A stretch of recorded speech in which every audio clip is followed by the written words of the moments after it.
Gouvernement burkinabé. Les membres du mouvement se disent insatisfaits du bilan du pouvoir en place.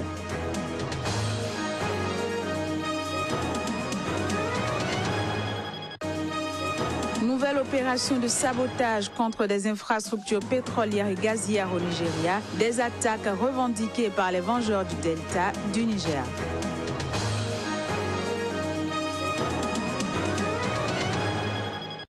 Ravi de vous savoir au rendez-vous, mesdames, messieurs, bonjour et bienvenue. 4 cadres proches de l'ex-président ivoirien Laurent Gbagbo, exilé au Ghana depuis la fin de la crise post-électorale de 2010-2011, ont regagné la Côte d'Ivoire. Ils ont été accueillis à l'aéroport Félix Houphouët-Boigny par les autorités ivoiriennes ainsi que des membres de la direction de leur parti, le Front populaire ivoirien. Pour la circonstance, une réception de bienvenue a été organisée en leur honneur vendredi dernier au siège du parti de Pascal Affi-N'Guessan. Chris Paterne a sémillant pour le récit des faits.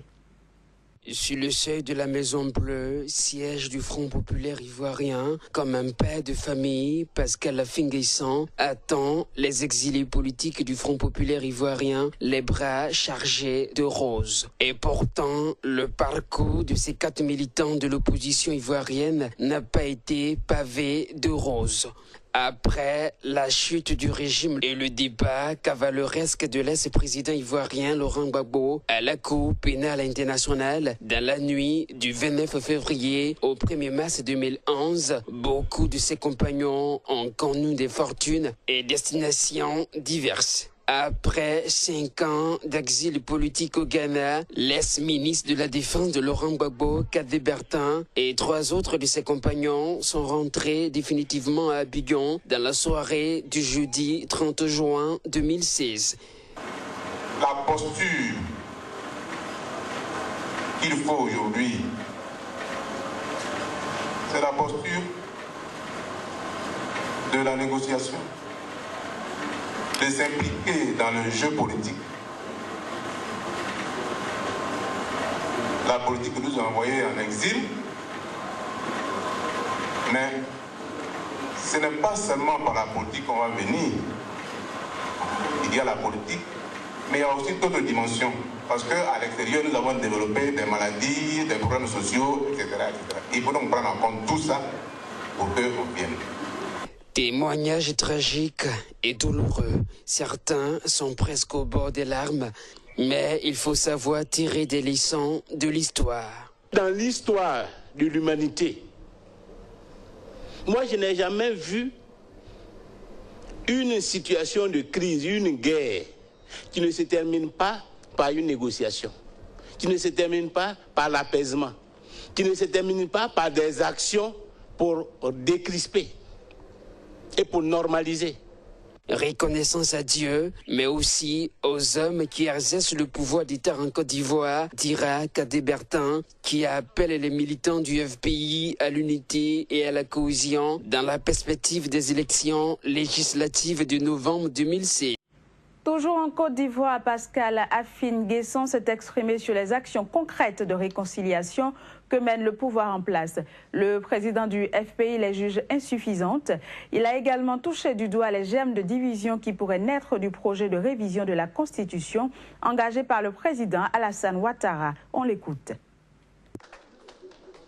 On lui demande pardon. S'il ne peut pas faire plus, or plus que nous attendons là, c'est que ceux qui sont en prison là, ils sortent. Ceux qui sont en exil, tous les autres rentrent. Ceux qui ont leur congelé, que les comptes soient dégelés. C'est ça la suite de son programme. Ce projet-là va nous diviser encore et va créer les conditions pour que le pays bascule à nouveau dans des dissensions, dans de graves dissensions. Le pays n'a pas besoin de cela. Aujourd'hui, chaque acte que nous devons poser, opposition comme pouvoir politique, doit aller dans le sens de la consolidation de l'unité nationale, de la consolidation de la confiance entre toutes les couches de notre pays.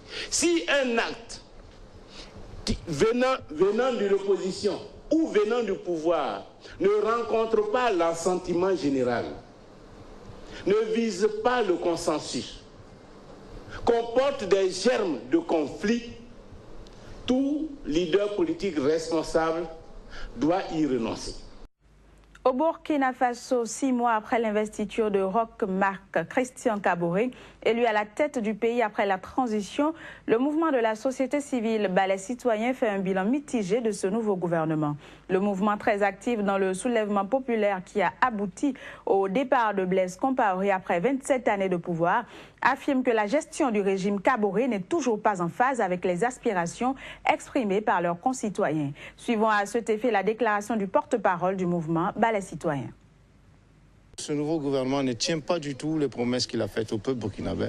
C'est un gouvernement qui a pourtant été issu d'un consensus plus ou moins populaire, en ce sens que pour une des rares fois nous avons eu des élections réellement transparentes. Il a donc toute la légitimité pour mettre en place de vraies réformes. Mais à notre grande surprise, aucune réelle réforme n'est mise en place. Bien au contraire, on veut revenir sur des acquis et des points positifs qui avaient déjà été, qui étaient déjà acquis. Donc ce n'est pas acceptable du tout. Donc les jours à venir annoncent beaucoup de combats encore à mener pour préserver l'intégrité du processus révolutionnaire. On reste au Burkina Faso où le torchon semble brûler entre l'opposition et la commission chargée de rédiger une nouvelle constitution pour le pays. À l'origine de cette situation, un décret présidentiel stipulant que les décisions de cette commission doivent être prises à la majorité relative. Reportage. L'opposition burkinabé menace de boycotter les travaux de la commission en charge de la rédaction de la nouvelle constitution devant permettre au Burkina Faso de rentrer dans l'ère de la 5e République. À l'origine, un décret présidentiel stipulant que les décisions de cette commission doivent être prises à la majorité relative. Ce qui, selon Victorien Tougouma, président du mouvement africain des peuples et porte-parole de l'opposition politique burkinabé, n'est pas conforme aux tests de l'Union africaine ni aux tests de la communauté économique des États de l'Afrique de l'Ouest. Des tests qui, selon lui, disent qu'en matière de révision constitutionnelle, les décisions doivent se prendre par consensus. À juste titre, l'opposition burkinabé conteste le décret présidentiel qui, selon elle, viole en l'état tous les tests auxquels le Burkina Faso a souscrit au plan sous-régional et international. Aussi réclame-t-elle que les décisions de la commission chargée de rédiger la nouvelle constitution soient prises à l'unanimité des membres, précisant que si le consensus n'est pas requis, elle se retirerait de la commission. Pour rappel, le président Roch Marc Christian Kaboré s'est engagé à écrire une nouvelle constitution en vue de tourner définitivement la page Compaoré dans son pays. Dans ce cadre, une liste de 92 personnes chargées d'écrire le nouveau texte a été publiée début juin. Cette commission, dirigée par Maître Alidou Ouedraogo, ancien président de l'Union interafricaine des droits de l'homme et du mouvement burkinabé des droits de l'homme, dispose de 60 jours pour déposer ses travaux, lesquels travaux doivent être adoptés par un référendum dont la date n'est pas encore connue. Registre insécurité à présent, une série d'attaques a été menée dans plusieurs localités du nord du Mali. 2 personnes, dont un militaire, ont péri dans ces attentats. L'une des attaques a visé un poste de la gendarmerie malienne à Ménaka. Outre les attaques, les assaillants ont également incendié les camions de sous-traitants de l'ONU. Images et sons. Ils ont encore fait parler d'eux, les djihadistes, dans le nord Mali. Le poste de gendarmerie de Ménaka a été le théâtre d'une nouvelle attaque sanglante. Attaqué par 2 hommes armés, un officier au poste s'est éteint les armes en main. Un autre a grièvement été blessé. Parallèlement à Gao, une autre attaque a été perpétrée, faisant un mort. La victime, un combattant de la CMA, la coordination des mouvements de l'Azawad, S-Rébellion, et membre local au moment de son assassinat du MOC, le mécanisme opérationnel de coordination chargé de conduire des patrouilles mixtes composées des signataires de l'accord de paix de mai-juin 2015. Un peu plus loin, dans la même journée, des hommes armés ont attaqué un convoi de camions appartenant à des sous-traitants de la MINUSMA, la mission de l'ONU au Mali. Aucun mort ni blessé n'a été signalé. Les camions incendiés, une dizaine, transportaient du matériel pour le compte de la MINUSMA. Courant mars-avril 2012, le nord du Mali était tombé sous la coupe de groupes djihadistes liés à Al-Qaïda. Ces groupes ont été dispersés, en grande partie chassés à la suite du lancement en janvier 2013 d'une intervention militaire internationale. La dite intervention se poursuit inlassablement, mais des zones entières échappent encore au contrôle des forces maliennes et étrangères. Les Vengeurs du Delta du Niger, NDA, ont revendiqué ce dimanche 5 nouvelles attaques contre des infrastructures pétrolières et gazières dans l'état du Delta, au sud du Nigeria, une région d'où provient une grande partie de l'or noir du pays.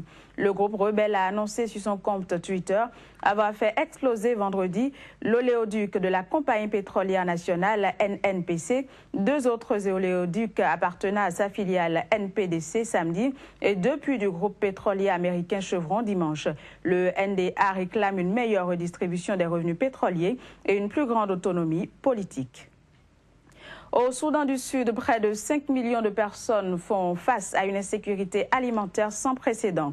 Il s'agit de statistiques rendues publiques par l'ONU et le gouvernement de ce pays, menacé par la famine et qui peine à sortir d'une guerre civile qui dure depuis décembre 2013. Les images. Le risque de famine ne saurait plus être écarté au Soudan du Sud et le gouvernement de Juba en est conscient. Parallèlement à une évaluation réalisée par l'ONU sur la situation alimentaire dans le pays, l'Organisation des Nations Unies pour l'alimentation et l'agriculture FAO, le Fonds des Nations Unies pour l'enfance UNICEF et le Programme alimentaire mondial PAM ont assuré dans une déclaration commune que le niveau d'insécurité alimentaire cette année est sans précédent. Selon ces organisations, jusqu'à 4,8 millions de personnes, soit bien plus qu'un tiers de la population, feront face à de graves pénuries de nourriture durant les prochains mois et le risque d'une catastrophe alimentaire est encore présent. Les régions les plus touchées sont le Bahr El Ghazal dans l'ouest et Unity dans le nord du pays. Dans certaines zones, les indicateurs de l'ONU atteignent les niveaux les plus dangereux, à savoir catastrophe ou phase 5. En effet, la famine est déclarée dans un pays lorsqu'un 1/5 de la population est concernée par ces niveaux d'indicateurs. Dans ce pays indépendant depuis juillet 2011, l'économie est en ruine et les niveaux de malnutrition chez les enfants continuent d'être alarmants. Plus de 100 000 enfants ont été soignés pour malnutrition grave cette année, soit 40% de plus qu'en 2015 et 150% de plus qu'en 2014. Et c'est sur cette note du Soudan du Sud que prend fin cette édition. Merci de l'avoir suivi. À très bientôt.